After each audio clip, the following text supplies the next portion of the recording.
Kyle Wander along with. Awesome from Ajax, baby, but you already knew. There we go. So we're here on video, we're here on audio to make your Sunday absolutely amazing. This is the first Sunday in a long time where we do not have NFL football, but we are 1 week away from Super Bowl 60, the Seattle Seahawks taking on the New England Patriots. Awesome. What's your excitement level right now out of 10? Honestly, I got to say an 8. You know, these are definitely top two teams from each side. You know, Seahawks definitely being the best. You can't complain. Honestly, I am fired up. I'm excited for a good one here. What are your thoughts? I'm not there yet. I think I'm a 7. I'll say a 7. Well, because this bye week sucks. You know, there's nothing to sink your teeth into, an actual a game to look forward to. So not. I understand the need for the bye week. I get it. It just sucks. That's all. But I'll get more pumped as these stories get told and told throughout 1 week from now. We'll hear so much about Sam Darnold and his journey in his career. We'll hear a lot about Mike Vrabel and the New England Patriots. And we're going to hear a lot about many stories and the lead up to the halftime show. You excited for the halftime show, Bad Bunny? I think so. And Bad Bunny and Green Day, one of the best bands out there, Green Day. And I think honestly, I did my recap of the year for my Apple Music, and I think Bad Bunny might have been like 7 or 8 or something. Really? So I've definitely, yeah. Can you name not 2 bad. of his songs? They're all in Spanish, so I don't want to even attempt. Try honestly. it. Give me a try. Come on. No, I can't. They're Spanish words, so I didn't remember them. You know? But you would know where to find the songs if you had to. Yeah, of course. I Okay. got a couple albums downloaded, so. All right, so Bad Bunny is your boy. I'll give Bad Bunny credit that he has spent time in the WWE wrestling. I did not know that. You didn't know that? No, I didn't know he was fought in the WWE. About a That's year ago, hilarious. he had one of the greatest entrances when they had their pay-per-view in Puerto Rico, Backlash, and he came out because it was a street fight with Damian Priest. So he actually, he got my respect because he was all in, right? He was not just the guy showing up. He was all in for a run with the WWE and put his body on the line, took it seriously, did a really good job. So I give somebody props there. He's got a couple good songs. So I'm not hung up on the halftime show. A lot of people, for whatever reason, believe this is controversial, but to each his own. And you know what? Next week maybe we'll even have some of our novelty picks because a lot of bets include things like what songs Bad Bunny will play, not play, who will join him on stage. So now that I know you're the Bad Bunny expert, Yeah. all right? Hey, you already know Cardi B is going to make an appearance. Plus 200, you got to move now. You got to move now. That's right. It was plus 200. She's the favorite to join him on in the performance. The connection with Stephon Diggs.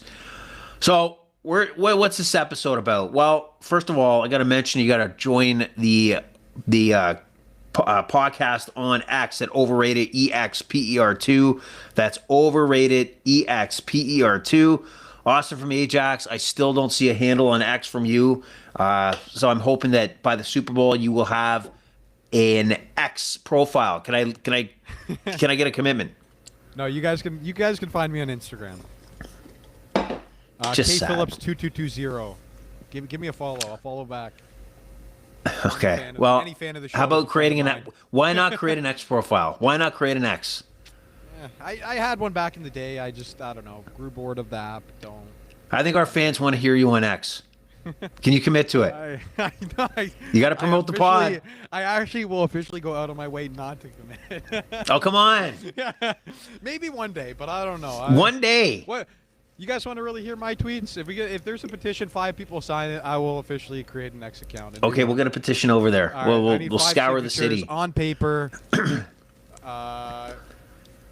Yeah, printer paper. All right. So anybody out there listening, please, to get me to convince Austin from Ajax to pump out an X profile so we can start pumping this podcast up, please leave me a message at Overrated EXPER2. Overrated EXPER2. And that's calling out Austin from Ajax.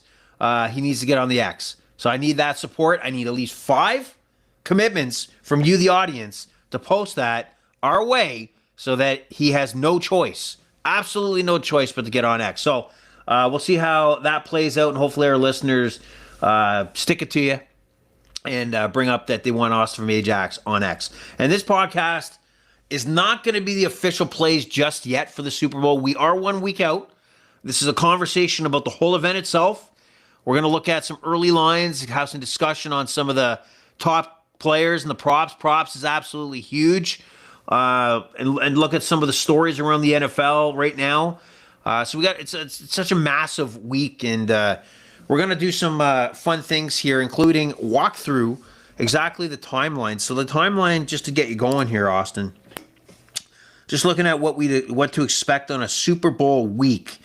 So Monday, February 2nd is opening night, fueled by Gatorade. Teams make their first public appearance on Super Bowl week, and usually speeches from coaches, selected players.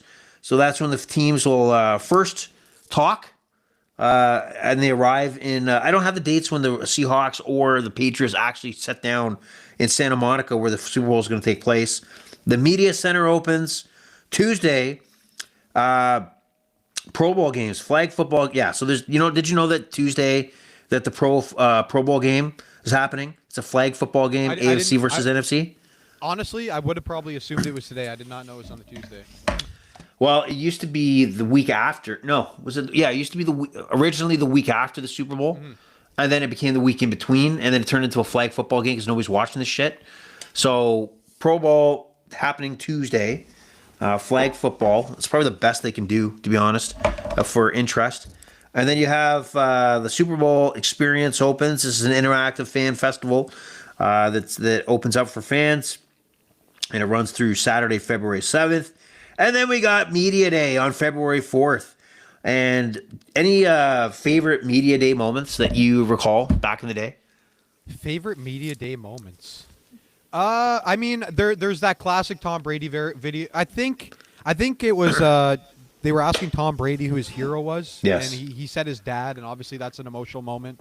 Funny enough, though, I actually did see a clip of that, and then they're like, "Who's the biggest inspiration to you?" And he's like, "My dad." And then it cuts to Eli Manning going off. You know what I mean? That's a good one. But there was also Marshawn Lynch who refused to speak to the media. Oh yeah, what did he used to say? I'm up here because I don't want to get fined. And he wouldn't answer a question. He just, I'm here because I don't want to get fined. So, but there's a lot of, like, the media day brings in more than the traditional NFL media. So anybody across the world, Mexico, Europe, they're all there to join in and ask questions, and some try to get unique.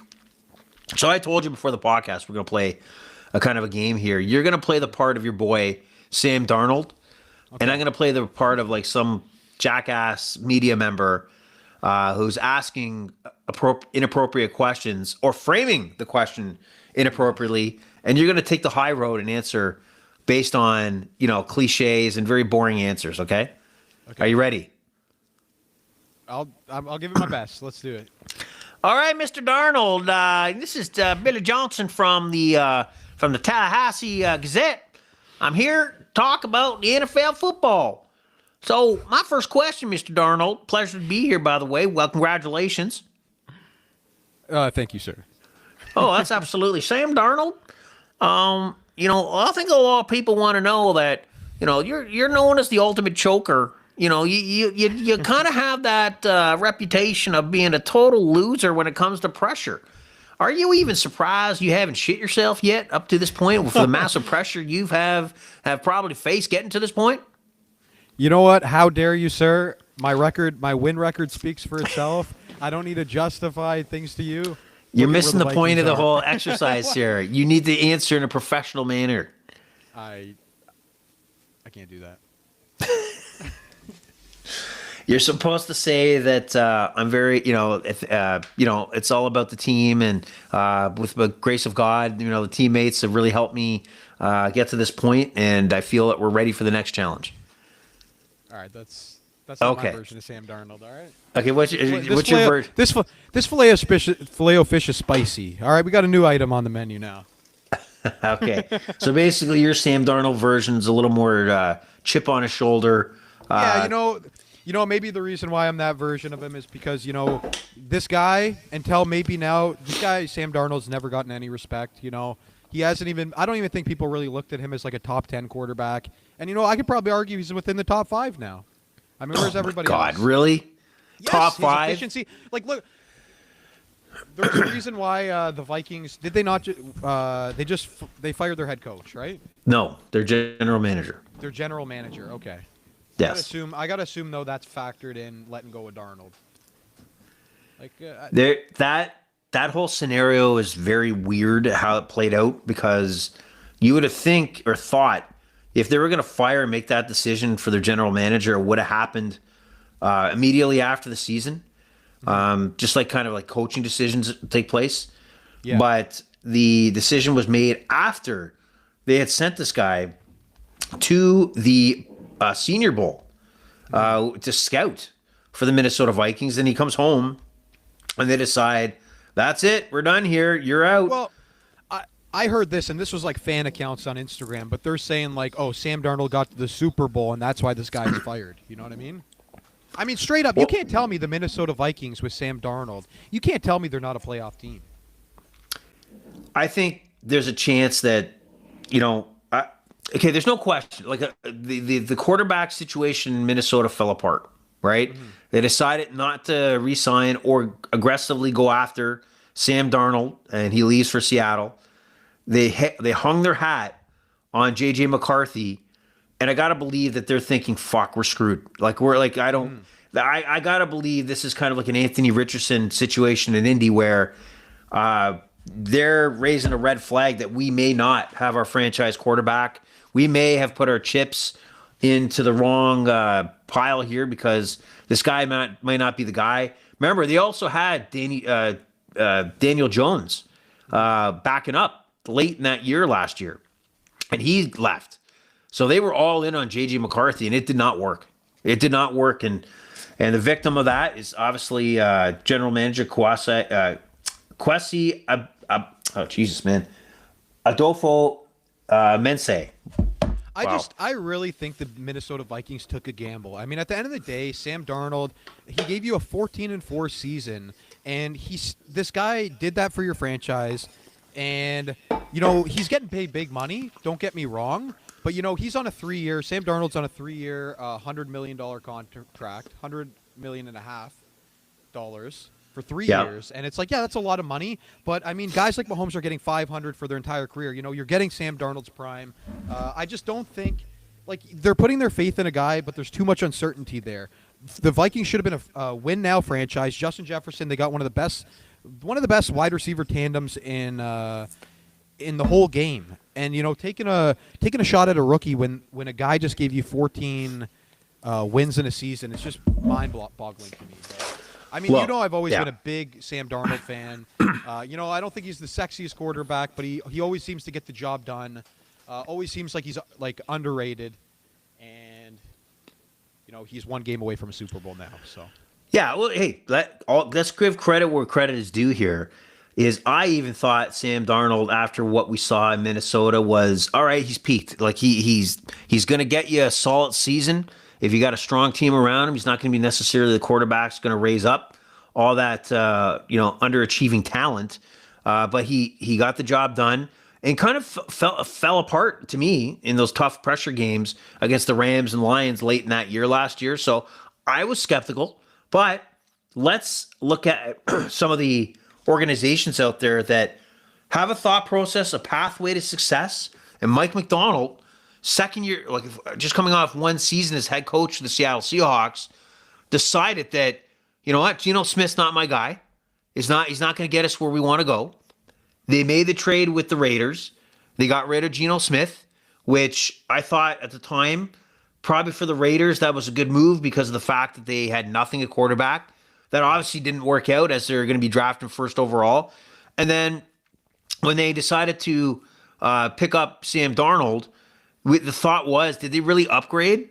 But apparently Mike Macdonald's vision was spot on and bang on the team he wanted to build.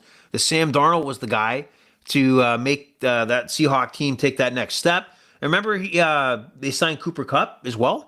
and I thought he was done. He was done pretty much the whole year, but you can't argue the role he played, especially in that conference championship we seen last week. He was critical, probably the most controversial catch to get that first down, but he was critical, Cooper Kupp. So Mike McDonald, absolutely on fire when it comes to making the unpopular decision, the one that not everybody's backing at the time of the decision, and then you look like a genius. Because that's what he looks like. He looks like a genius. Yeah, Cooper Kupp, what a great ad. I'm sure they got him on a massive discount. You know, he's been there before, right? Cooper Kupp has a Yes. Super Bowl, so you know you want a guy like that on your team, even if he's lost a bit of a step. You know, and honestly, obviously I need a second here, but I want to see how much he's making per year because I think it's a massive discount. All right. So when you do that, I'll just go back to the festivities that are taking place. And so we got Media Day on Wednesday where Sam Darnold here didn't want to participate. And then we have Thursday, we have the NFL awards. So this is where we're going to find out who the MVP is. And Sammy Darnold is our favorite right now still is Matthew Stafford. What do you think? What's like, do you believe that when the announcement comes out, is Matty Stafford the guy? So I still think it should be Matthew Stafford. I know Drake May's the guy who's in the Super Bowl right now, but officially with the voting, I'm pretty sure you cannot factor in the playoffs, right? So if we're going off if we're going straight off regular season, I still think it's Stafford. You know, Drake May. Would I throw a fit if Drake May was the guy to win? No, but I still would think it's like the wrong answer. I would think that there's a little bit of rookie bias. Like I don't really know. Like not rookie, but you know what I'm saying? Yeah. I think you got to give it to Stafford. What are your thoughts? You know, I've been on Stafford all year. I've been telling our concrete community and our listeners, take him. Every time that line switched. So I gotta stay true here. Yeah, the opportunity. We sat here on the podcast, like you mentioned, and we talked about Matthew Stafford, especially when he dropped back that 1 week where Drake May took over.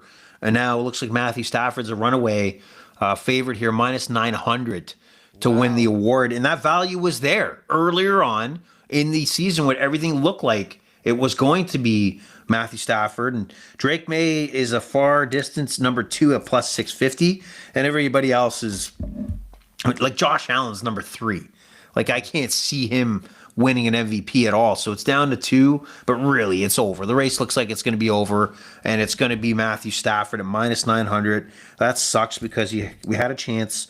And the coach of the year, rookie of the year. So right now for the awards, we have offensive player of the year, and Jigba's actually the favorite, which surprises me, right? And Jigba had a great year, but Puka's number 2 at plus 750. Like, is there a shot that Puka can win this? Offensive player of the year? If I'm not 750 plus 750. I'm pretty sure JSN has games on Puka. Is that not? Did Puka miss a couple games this year?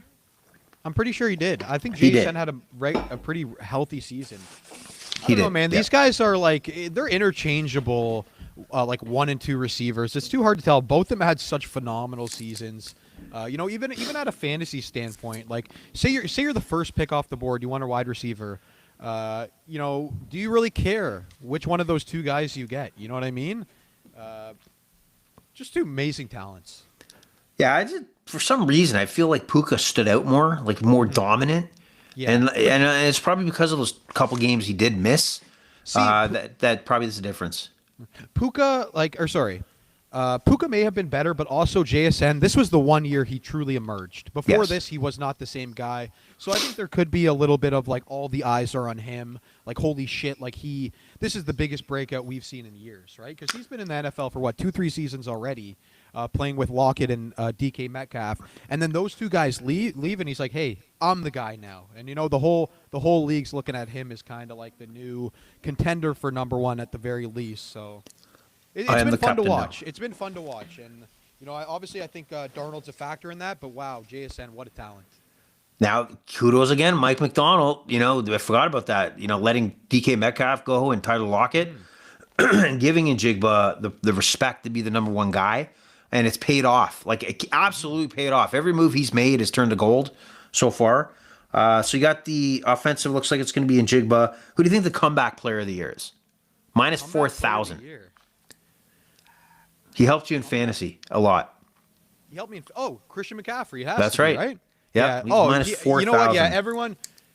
Yeah, McCaffrey. Like, man, the amount of people who I've talked to about McCaffrey this year, and they're just like, yeah, he's back. Like, I think a lot of people still even view him as like this is the #1 running back, and it's like, I think he's lost a slight step, but the guy's still a stud.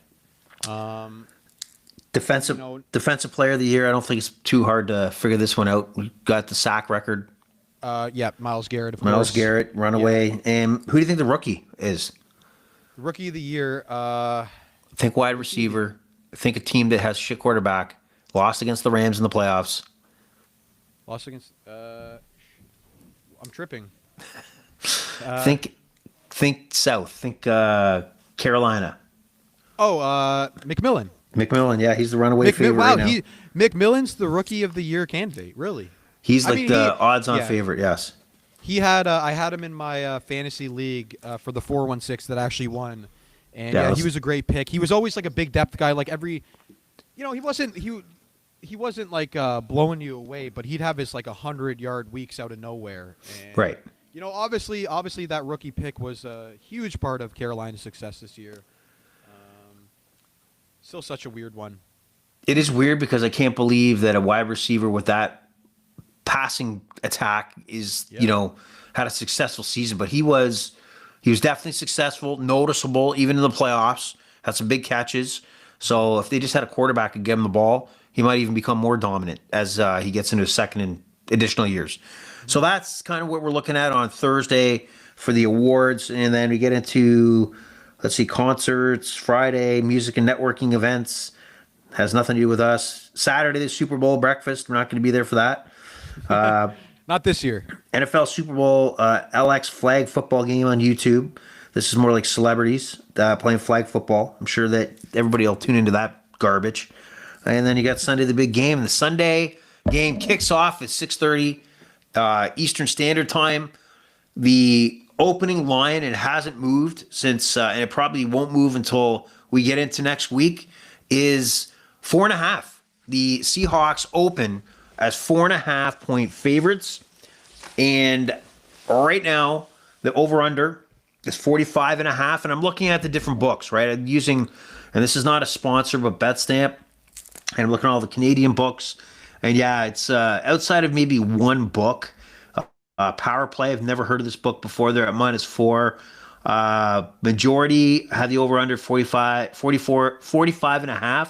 I'm starting to see some 45s on the board, and several. Bet Rivers has 45, and some other books, Unibet or whatever, has 45, but the majority still have 45.5. What's your initial take on that spread? And look, I know Sam Darnold's your boy, and you get into I got to protect Sam Darnold. I got to support him. I got to back him up. Well, look at it from a neutral point of view. What's your thoughts on the spread? What do you like so far?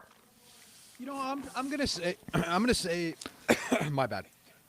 It's pretty accurate to what I would have guessed. I clearly do think that Seahawks are the better team. They got that lights out defense. If it moved to 4, if it moved to 5, I'd be surprised. 4.5 seems right on. 4, I wouldn't be that surprised either. But initially, this is probably around where I would set it.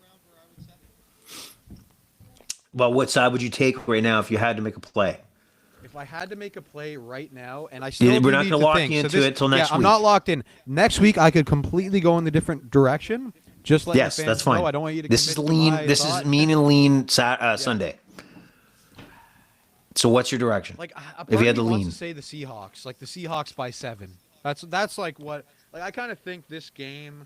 I mean, I'm getting into a little bit of the total here, but I think it could be a defensive kind of Super Bowl. Which obviously I want to see the offense for the entertainment, but I can see it coming down to the better defense, and I think the Seahawks could be that. Drake May and Darnold both moving the ball well, both great quarterbacks, but I just think this is like a 21-17 kind of game, or maybe not 21, maybe 24-17, something like that, and I think Seahawks get it done. I've been such a fan of Darnold. I think a lot of this game comes down to him, and the belief is there. Okay. Okay. Also, So one thing yeah, for the go ahead. fans. I was going to save this for a little later, but I'm jumping the gun a little bit. If Sam Darnold and the Seahawks win the Super Bowl and Sam Darnold wins Super Bowl MVP, I will eat a double filet-o-fish live on air. At least one big bite for the viewers. At least one big bite. You got to finish the whole thing and try to talk at the same time. I've never had a filet-o-fish in my life, but I'm doing it for Darnold. You've never had a I'm filet-o-fish? doing it for this man I respect. No, have you? Yeah, it's not Really? bad. No, Yeah. in my life, 28 years. You haven't. on this You haven't. earth, never had a You, filet-o-fish. you haven't tried just to change it up on a Friday to have a filet of fish. No, and I've met those people that like die by it. Like, you know, they go to McDonald's, they only get the filet-o-fish, never haven't had anything off the menu for 10 years other than that. You know what I mean? Are you trying to say there's like a filet of fish community out there? They're just like the concrete community. Yes, there is a filet-o-fish community out there. Do the filet of fish They- people interact with the concrete community often? Are they the same people No, sometimes? We actually go out our way to avoid those kind of people. We don't. Okay. we're quarter pounder guys, so Quarter we don't pounder fuck guys, with get that. it? Okay. Well, just to look at, I know we just talked about the opening line. I also think right now, if you put a gun to my head and I had to make a decision, I would take the Seahawks. They're on a roll right now, like just a heater. Yeah. But I too could probably be convinced to give the Patriots a shot. Yeah. Straight up, just because I think the line's going to go up. I think it's going to wind up at 6, in my opinion. Wow. 6, really? I think it's going to be 6. I think the bettors are going to load the pros. Remember, it's the professionals out there that Yeah. change these lines, and I think some guy's going to have a shady briefcase dumped on a desk at Caesar's Palace and talk about, give me a hunch. And when I say a hunch, 100 grand on the Seahawks, and they're going to have to move the line to account for those who are hammering the 4.5. That's my thought. I will say just a couple thoughts I want to say too, or just a thought. If you were betting this game for pure entertainment, you'd probably want to go on the side of the Yes. Patriots straight up, because there's a clear. Obviously, they could win this game. This team has been lights out, amazing to watch. At 3-1, that seems like great value, but man, do the Seahawks feel like the best team in football. It's hard to go against them. Anything could happen in one game. But, I'll have to take the week and decide and come back what I'm officially locking down. Like you have no fear that Sam Darnold's going to feel the moment. It's going to be too big for him. He's got to this point. He's looked pretty good. Do you feel that he's going to have one of those 3 to 4 interception games that he is known for? He cracks now and then. What do you think? No, I think I'll be eating that filet-o-fish on air. I think MVP. I think he will win MVP. I think he will win MVP. I think he'll be solid. I think as good as he's been, he has the odd turnovers. I could see this game, for whatever reason, 0 turnover game. I might be looking at that as a prop next week. Not 0 turnover, sorry, 0 interception. Could be a fumble. That's a little more unpredictable in my eyes. See, I'm rolling with this guy. I love the Sam Darnold guy. I think if he wins the Super Bowl, I might get a Sam Darnold jersey. the thing about this is that I had that same thought process on Brady, right? When every time Brady was in a Super Bowl, except once, like I always felt like I had to defend him. I always felt like I had to back him, and for the most part, I did. The only time I did not back him, and I got greedy and it worked out, was that first Super Bowl against the Giants. Yeah. The perfect season, and got quite a payday on that one. It was nice back then to get money, but I just don't. And people congratulations, the Patriots got to the Super Bowl. I'm like, look, I'd love to take credit for this, but I'm not really a Patriots fan. I was more of a Brady fan. So even I have to disassociate myself now with the Patriots. So I feel like I got to put out a press release. Like, no, I'm not associated. I will take credit for those 6 Super Bowls though, and 1 Super Bowl in Tampa Bay, but I can't take credit for this run. I'm not on a Patriots bandwagon without Brady. So just to be clear and public about that, I am very neutral, and that's how I'm going to look at this game, and I'm going to take a hard look at the lines. Any prop bets that you bet in the Super Bowl and again, we don't have to look at them necessarily right now, but is any bets that usually you would bet it in a Super Bowl or consider that you wouldn't on a regular Sunday? No, definitely. We try to use our patience on this show. We try to make the great picks for you. But when it comes to the Super Bowl, there's a little more entertainment factor for me personally. There might be $100 that I'm willing to lose on like five $20 prop bets, like a heads or a tails. One just something to mention, and I want to say this to all our listeners here, but like one that I usually wouldn't bet is the heads or tails.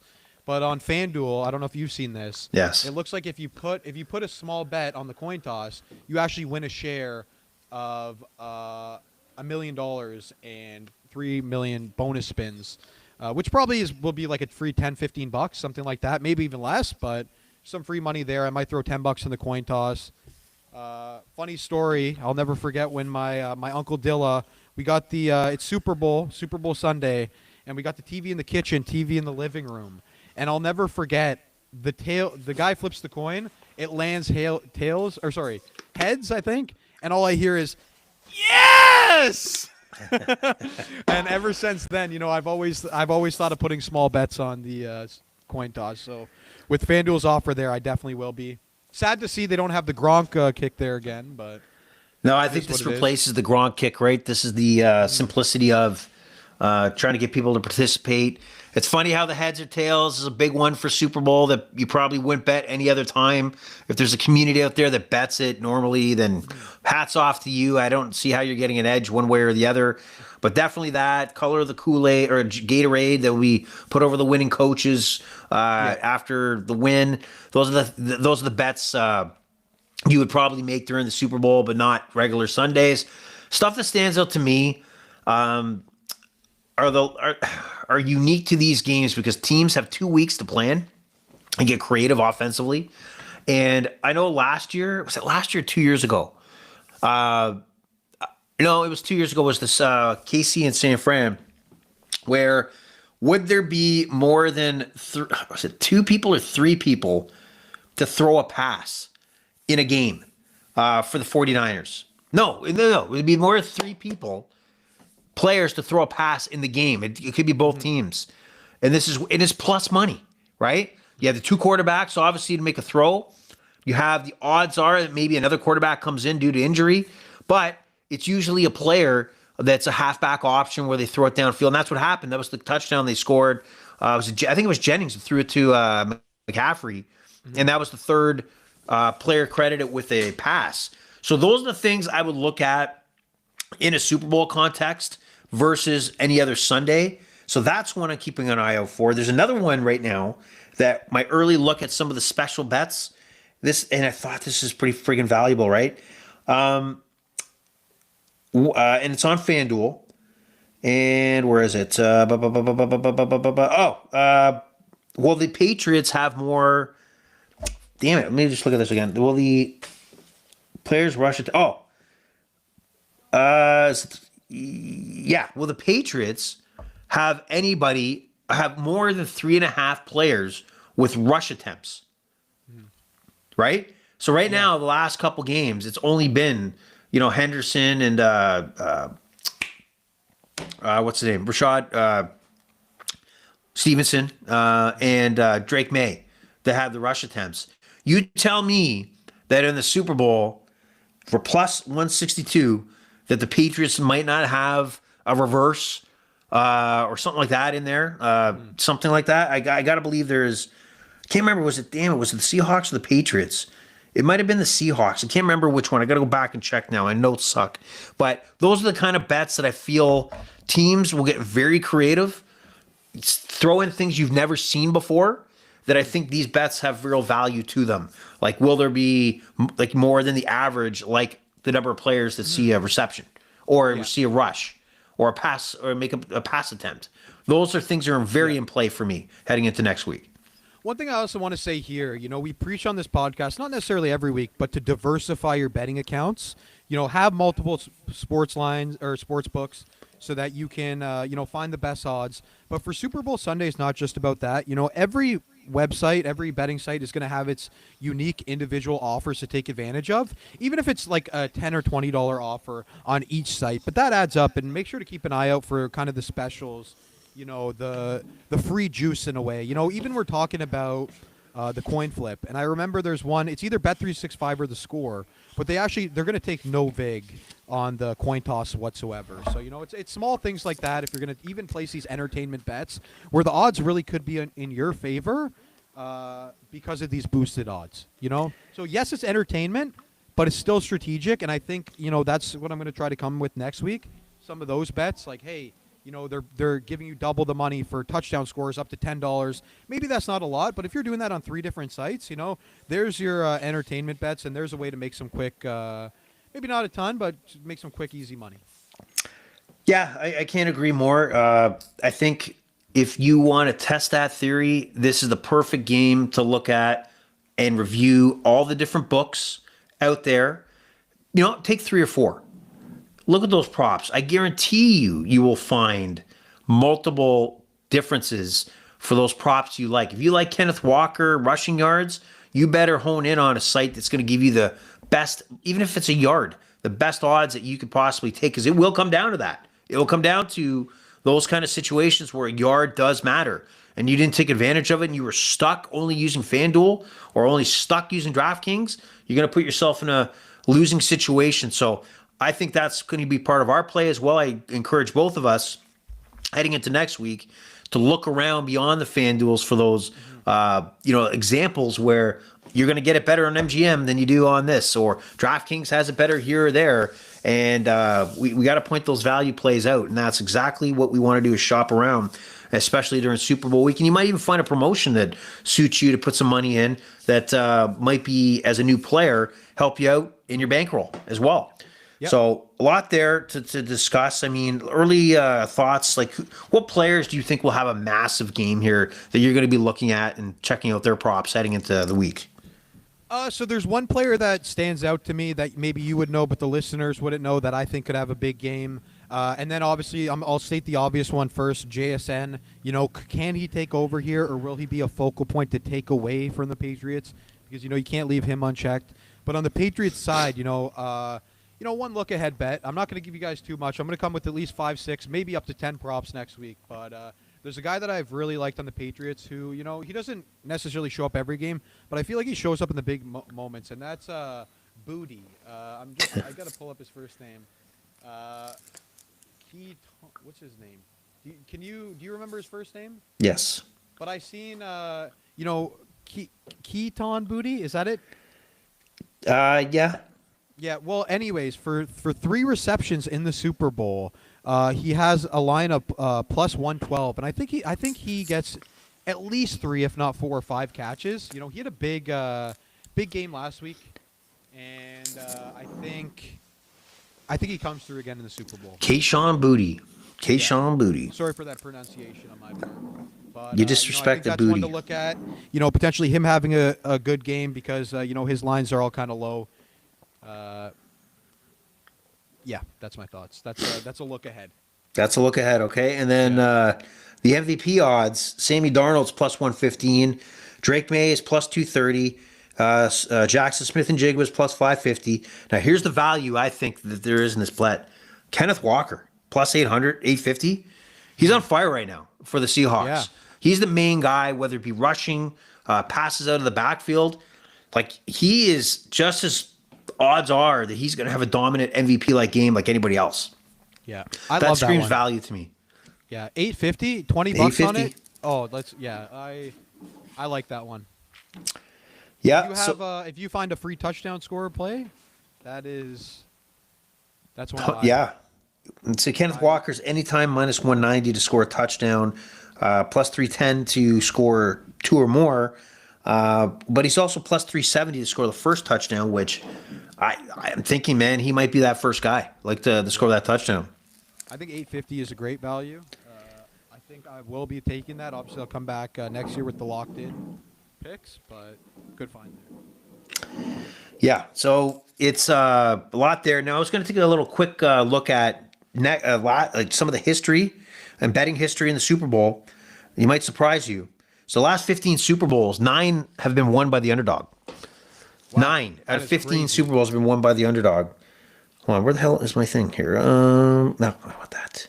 Okay, so looking back, remember last year, remember the Chiefs were a 1.5 favorite over the Eagles, and that didn't turn out too good. So just taking a look back at some previous Super Bowls, Chiefs were 1.5 point favorites. Oh, I'm trying to get the result. Oh, yeah. So Chiefs were 1.5 point favorites. The game was over 48.5, and it went over. So, but the underdog won. Did you know that 2 years ago the 49ers were 2 point favorites over the Chiefs? Really? Yes, I remember that because it was always about Mahomes. You don't bet against Mahomes. Mm-hmm. And the game finished 25-22 in overtime, but stayed under. Yeah, and they had a big comeback in the fourth quarter, I think. The Chiefs? Or maybe Yeah. not a big comeback, but I know they came back. And then you remember Eagles Chiefs. The Eagles were actually the favorite in that game, but they wound up losing, and the game went over. Rams Bengals. What do you think the line was at during that Super Bowl? I think the Rams were a heavy favorite there. 4.5 Maybe points. Yeah, I was about to say 4. The game obviously covered 23-20 Rams, so the Bengals did cover. That was all Joe Burrow. Cincinnati still had a bad defense back then, even, I think. I don't know if the O-line was still crushed, but I remember that Super Bowl, the Rams felt like a way more complete team. And then you Another got Matthew Chiefs. Stafford season, MVP season, by the way, I think. Yeah, Chiefs Buccaneers, and the Chiefs are 3 point favorites, and the Buccaneers blew them out 31-9. Yeah. See the theme Joe- here? All the we got a winner in the Rams where they couldn't cover the spread, so nobody's been covering the spread Yeah. in this Super Bowl. So I mean, this is the kind of things that screw with my mind. Thinking, okay, New England, let's go Yeah. pay Pats. Right, let's And get no back one's on the surprised if bandwagon. this team wins. Yeah. Yeah. So a lot to think about. To really look back at the history that it's one game, one big game, and you got Drake May. The thought is that the Patriots had the easy road to get into this Super Bowl, while the Seahawks had to have obviously some tough matchups, 49ers, Rams. And did you hear the Drake May song I sent you? No, I didn't see that. You I sent me a texted Drake you. May song? There's a Drake May song. Oh, Drake no, I didn't see May, that. Drake May, like this. It's actually What? an actual song on Spotify. Somebody put together about Drake May. I encourage you to take a listen. All right, I will. Okay, and I'll give your thoughts. Yeah. Also, I do want to say, I think we're forgetting something very important on the podcast. I don't Yeah. think I've broken the podcast up with the weekly concrete fact. Let's go. Let's And do I got an it. interesting one this week. Okay. By carefully mixing lightweight aggregates like expanded clay, shale, or even tiny pockets into the mix, we can create what's called lightweight concrete, strong enough to build with, yet light enough to float on water. So you can actually make concrete that actually floats on water, which, you think it's like a stone Yeah, goes to the bottom, but by mixing in those things, you can actually build floatable foundations. that's solid. That's a solid fact. Nice. There we go. You gonna run into these facts, or like are they gonna keep spitting them off? I mean, the quality could drop. I'm not sure, but I mean, I'm sure there's got to be a couple hundred, right? Do you find you're like the cement guru? Do people stop you on the street, ask you about concrete? A few times a day. 2 times a day? Got it. Okay. We forgot to talk about one thing before we close out is the NFL Hall of Fame was voting, and Bill Belichick is not in on the. He'll get in next year, but they decided he deserves to wait a year. The guy's only won 6 Super Bowls as head coach, more than anybody else. He's won 2 Super Bowls as a defensive coordinator with the New York Giants back in the day. But I guess he's not good enough. Oh, sorry. He's got the second most wins ever as a coach.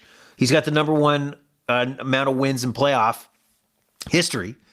But his resume is not deserving of a first ballot Hall of Famer. What a joke. What? Yeah.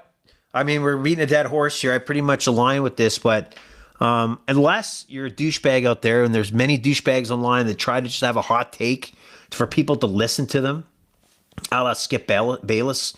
That guy just loves to hear himself talk, man. He had an 11-minute rant about, I guess, justifying why Bill Belichick wasn't put in his first attempt. There's idiots like that out there just looking for attention. Yeah. So It's disgusting. I mean, at the end of the day, you have a conversation with any NFL fan. You're sitting at a bar, you're talking. Hey, who do you think the best coach is of all time? right. 9 out of 10 of them are probably saying Bill Belichick. And if they're not saying it, I could beat them in an argument to say why he is. If You know, he's it's not a not first even- ballot Hall of Famer, Yeah. there's something wrong. There's something wrong with this whole process. And all they've done right now, that committee, by not putting him in the first year, by thinking, oh, we're going to punish him by because of Spygate and Deflategate, etc. It is a you're torpedoing your credibility as an organization, and this whole thing, like the whole concept of the Hall of Fame, is now tainted. You've done this to yourself. You've I done think this it to takes- yourself. I think it takes away from every other person that's made it in the first ballot because it's a joke. It doesn't fucking matter. That's right. They've made it a joke. Therefore, how can you respect a first ballot vote anyways? It's not accurate. It's terrible. Not only did Bill Belichick win 6 Super Bowls with the Patriots, he won 2 Super Bowls as a coordinator, did he not? Yes, he did. It's just like I will say, to play devil's advocate, like Deflategate. First of all, here's why I don't think you can involve Deflategate is because if you're doing that to Bill Belichick because of Deflategate, you're telling me you're going to do that to Tom Brady. If you do that to Tom Brady, I don't give a shit who is in the Hall of Fame anymore. It doesn't matter. You know what I mean? So the only argument, the devil's advocate thing that I could see is, near the end of Bill's career, obviously it fell off a cliff, right? And that was when Brady left, and I don't think he did enough to try to, the Patriots could have made an all-in push for one more Super Bowl, but they kind of were like, it's time to move on for Brady, time to move on for Brady. That was the worst decision any franchise could have ever made of all time, right? It's true. Yeah. But, and Bill didn't seem like Bill was like, I don't know. It seemed like they were enthusiastic to try a new rookie quarterback at the time. And I always thought, like, what the hell are they doing? I don't care if they lose. Tom Brady got you 6 Super Bowls. What else does he have to do?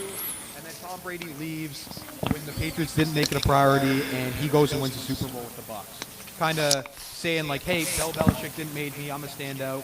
But regardless of that devil's advocate, what a joke. What a joke. Is the Baseball Hall of Fame better not having Barry Bonds and Roger Clemens in the Hall of Fame? See, I can understand, like, oh, they did steroids, that I still think that's a joke because at the end of the day, you let them play in baseball knowing that they were on steroids, and listen, you profited from it. You profited from Barry Bonds. You're going to collect that money and then shaft the dude? Yeah. That's awful. That's I don't know. I hope that one day, they put in Barry Bonds. He's got the home run record. It's a joke. You allowed him to play, therefore it's your fault. Have higher standards, do more testing. That's not on you. Like, back in the day, it seemed like everyone was on the juice, and I blame the MLB for allowing it if the players got away with it at that point. So That's the problem when you give too much power to somebody who's wielding it, like a reporter who's got a vote. That I'll be the judge and jury. I will step up, for society and not allow them into the Hall of Fame because I believe it's tainting. Like that's the problem you get into society if somebody gets given too much power and they're wielding it. And sometimes there might be something you agree with and like, yeah, okay, we don't stop this person from doing this. But now that you've allowed the power, there's a chance that, and probably more of a chance that they're going to wield the power for something you don't want. And that's the problem here is somebody playing judge and jury on Bill Belichick because he probably pissed them off based on his bland answers in a press conference that he would normally give. It's just dumb. It's very dumb, and want to bring that up. So that's the Bill Belichick scenario here. Any other NFL news and notes you want to bring up and talk about, or are we ready to dig in and get some picks ready for next week, the big Saturday show? We're locked in, man. We're going to do this. It's going to be a big one. It's going to be a lengthy one, and we're going to look under the couch. We're looking for all change, because we're looking here to make a profit. So we're going to do it. We're going to do it. So anything else to add before we cut off today? Nope. Super excited for the Super Bowl. Excited to come back next week with some good picks for you guys. I'll try to get upwards to 10 props that I like, something like that. I think we've got it all. We got that concrete fact out of the way. I'm good at my end. Okay, and I encourage everybody, if you have not set your Super Bowl plans yet, start getting to it because the bars, the restaurants, they all will have a strategy and will be booked up very, very fast. So get to it. Don't wait. Use the Sunday, the downtime, the cold weather to work on your Super Bowl plans. And we'll catch you next Saturday. The massive Super Bowl football finale, Austin. It's the football finale. This is what we've built for. This is it. This is our Super Bowl of podcasts. So the Super Bowl of podcasts will take place next Saturday. Let's rock and roll, all right? Let's ride. That's right. I'm not doing that shit. I'm not doing no Russell Wilson. Anyway, the pleasure's all been yours. The Overrated Experience is over and out. Awesome from Ajax, out. All right, so until